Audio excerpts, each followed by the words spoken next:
Okay, so yeah, I'm going to talk about depth masks again because I didn't think everyone knew about them, but I thought, they've been around for a while. They exist in the Photoshop neural filters and other applications have them, and not everybody needs them, but I thought more people knew about them than I'm coming to figure out.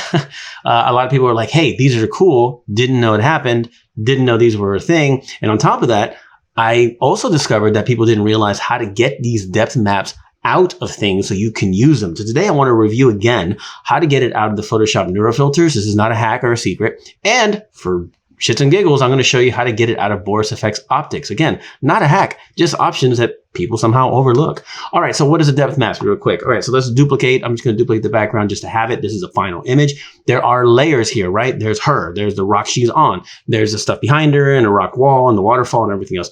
There are layers here, and a depth map or depth mask uses AI to determine where the layers are. It's not just based on camera blur, it's based on AI interpretation, right? So what's interesting about them, first of all, is let's go to neural filters and pop it up. If you don't have it downloaded, you'll probably need to download. It's called depth blur. You turn that on, and most people, at least I'm finding out, will use depth blur right here. They'll just be like, oh, okay, let's increase the blur strength, right?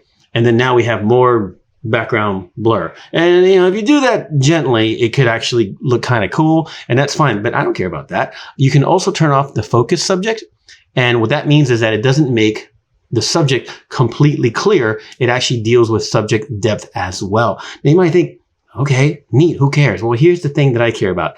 Output depth map only. See that little checkbox? You check that. This is the depth map.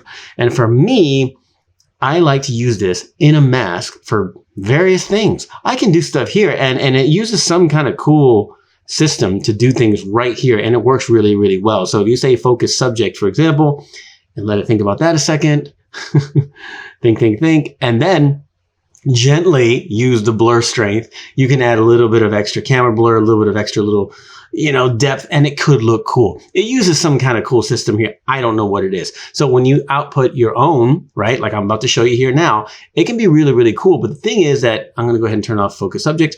The thing is when you export it, it doesn't have the smart function of this beta neural filter, okay? In other words, if you try to blur the background with this, it probably won't work as well. This is why you should use this if your whole goal is to have a blurred background or slightly more blurred background. Use this interface. However, if you want just the depth map, the depth mask, you go to new layer. I like to put it on new layer. I don't want it on a mask by itself because I hit OK.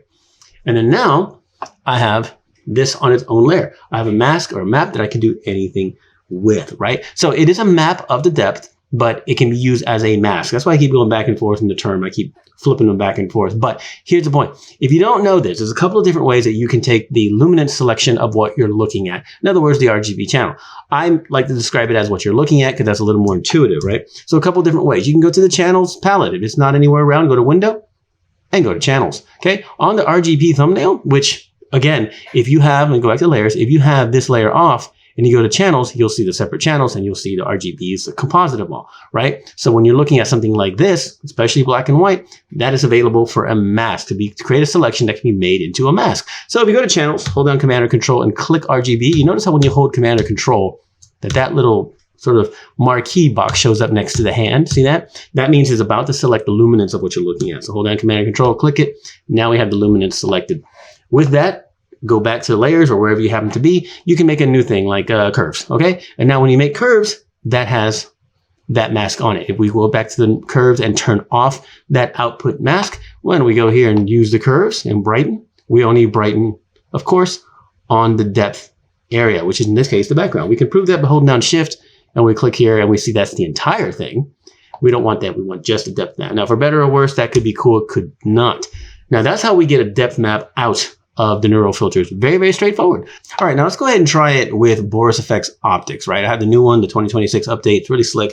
Let me show you the process, how it works. Again, not a hack, just using the tools that are there. They're not always obvious for people. So I'm going to duplicate the background layer. This is a sacrificial layer. All I want to do is get the mask or the map out, okay? So you have to create a mask first. You leave it blank and then go back to the selection. In other words, back to the actual layer itself, not the mask. Then go to Filter, then go to Boris FX, then go to Optics. Okay, so let's let that open. Bella's work, beautiful. Okay, we're going to say no because we're doing other things. Now, again, the sacrificial layer, what effect you use isn't that important. I tend to just pick the blur because it's there and it's really, really obvious. This effect is irrelevant. You can be a lens flare, it can be something else. It does not matter, okay?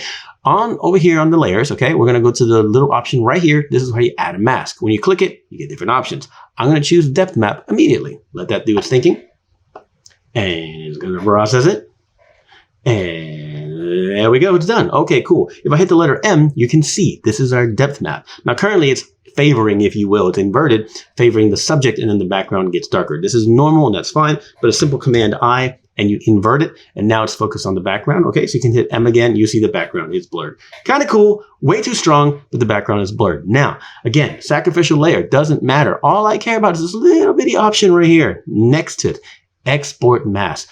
Some people miss this because it looks like maybe like a share button, like on social media, or it looks like something else, or they click it and nothing happens. It just toggles. It's not obvious what it is. Or if they don't have a layer on their, a mask on their layer in Photoshop, it also will fail. So you click that, make sure you have a mask. Does not matter what kind of mask you have. You just have that option on. Hit apply. Let Boris FX Optics do its thinking because it does a little bit better, I think, at depth maps. In other words, they're more accurate in some ways, but accuracy on a depth map isn't always super important, to be perfectly honest. I'll go over that some other time. Check it out. Hold down Option or Alt, click the mask, and there it is.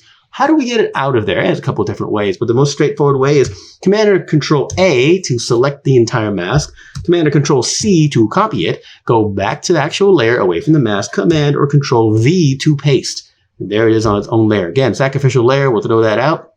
And now we have Adobe's Neural Filter depth map, and then we have Boris FX depth map that we can use for anything that we want on the layers. Now, using them in the Neural Filter, very useful. Using this map in Boris FX Optics, very, very useful as well. But I like to have the maps available to me as masks to kind of hide them, okay? To have them, tuck them away in case I need them, especially when I'm doing a project like this where depth is going to be important. I can leave it on a layer. I can also do something simple like, let's say I'm going to go to Option Command or Alt Control 2, and that's going to select the luminance of everything, right? And then come here to Select Menu and say Save Selection, and we're going to call it Depth.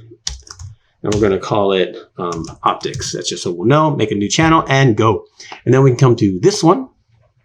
Deselect. Option Command 2 or Alt Control 2. Select that one. Go to Select Menu, Save Selection. And we're going to call this Depth Adobe. Boom. Now, deselect. Go to Channels. And there they are. Okay. Now, whether I have those there so I can call them anytime I need them, whether I have them there so I can fuse them with other channels, different intersections and stuff, whether you're using maybe my Mask Logic setup, which has all kinds of cool things that you can set up other masks. Right now, Mask Logic does create depth maps using Adobe's function. Obviously, it can't call necessarily Optics one, but nonetheless, I have these available to me as channels, so I can call them for different things. So let's go back to RGB. So let's say I'm working here. I have these layers gone now, and I think to myself, okay, what I need to do, I'm going to add a little bit of glow to the background, but I want it to be on the depth. Okay, cool, real simple. Make a new layer, okay? Choose something or other. Here's a white brush, real soft brush, and I'm just going to click. There we go. We have a puff ball. I'm going to make it a little bit bigger.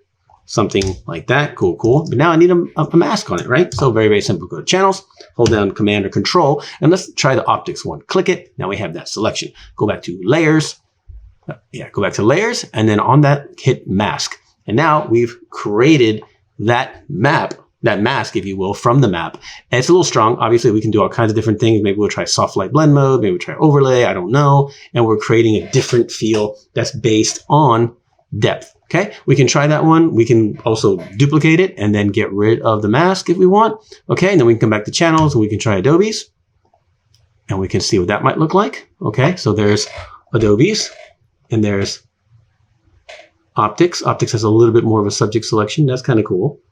Okay, that's maybe a little bit strong, but how do we tweak something like that? I mean, God, there's just so many ways. Let's go back here. If we had Mask Logic run already, we could have that available to us, but we're going to choose subject selection and we're going to do the following.